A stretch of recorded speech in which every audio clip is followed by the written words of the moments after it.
Alright guys, so this is going to be a video series about my Speedway White 2001 Z06. So I'm going to do a little walk around, show you the interior of the car. It only has 99,000 miles on it. Everything on it's pretty mint, as you'll be able to see in the video.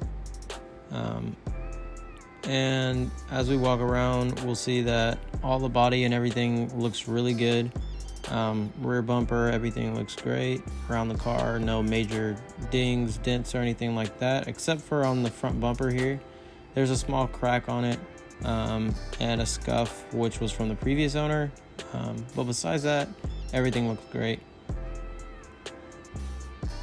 The biggest thing with the car that you'll be able to tell is it's got a supercharger on it from A&A.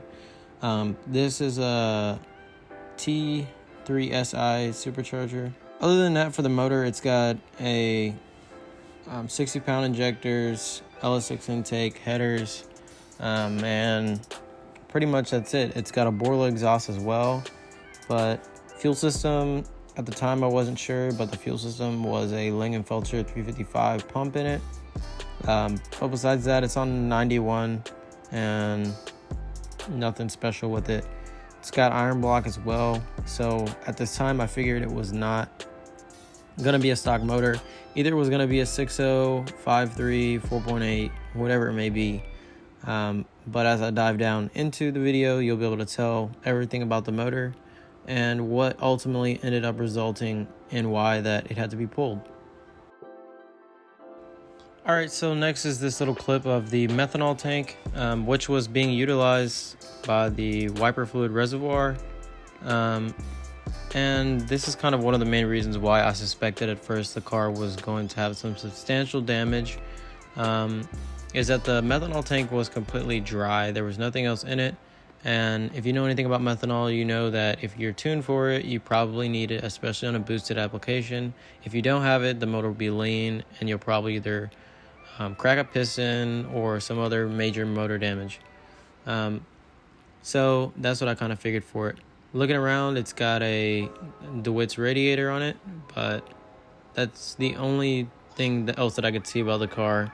And it's got a stock trans that I know of, and stock-ish clutch or LS7 clutch, but that's pretty much it that I know of from the previous owner. He really didn't do the build himself, so he didn't have a ton of information besides what was just, visible to the eye about the car. Alright, so next clip here, got the intake of the car off, and just trying to diagnose and see what of everything, what can I see, if I could see anything wrong with the car, any obvious signs. But there's some small little particles or little pieces of metal inside of the rocker covers, where the rockers are, basically in the head. But other than that, the only thing I could see is dual springs, which is great. Basically the push rod seems stock, but there's little particles and stuff, like I said, inside of the head.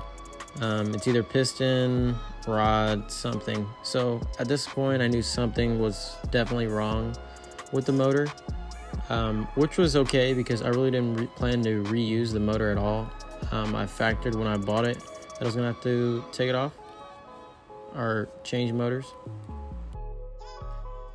Alright, so here I got the supercharger and everything off on the car, spin everything around, and everything looks good with it.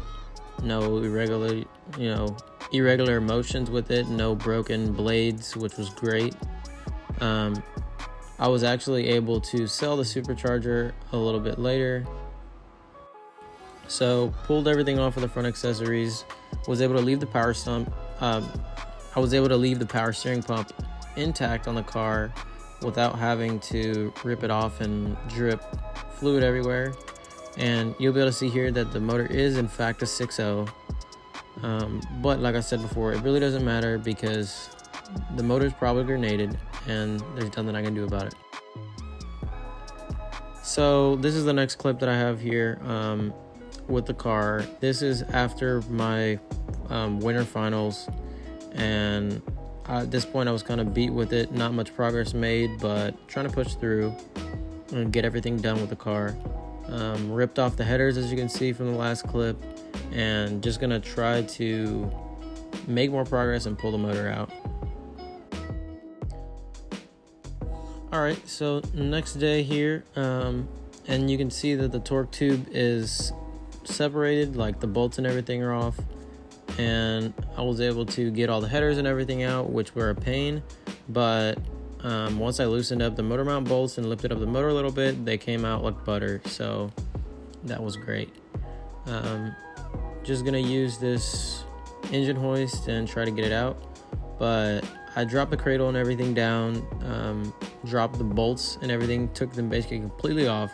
Some people say you can leave the bolts on, but for me it was way easier to just take them off because, you know, the cradle was already down.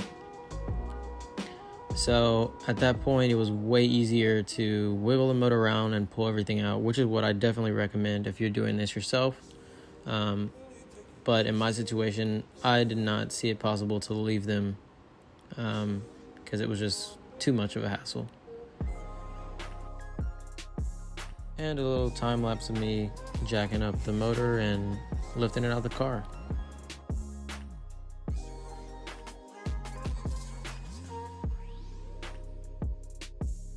So this next part here is definitely sketchy. The Harbor Freight chain link ended up snapping while the motor was being lifted up over the fender of the car. Luckily, it did not break and slam down on my fender because that would have been a mess. This is whenever I pull the heads off the motor. As we will see, two pistons decided to delete themselves and debris went in all the other cylinders.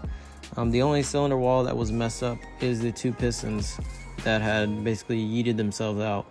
The other 6 were fine, but there really was no other major damage besides the heads, which were trashed.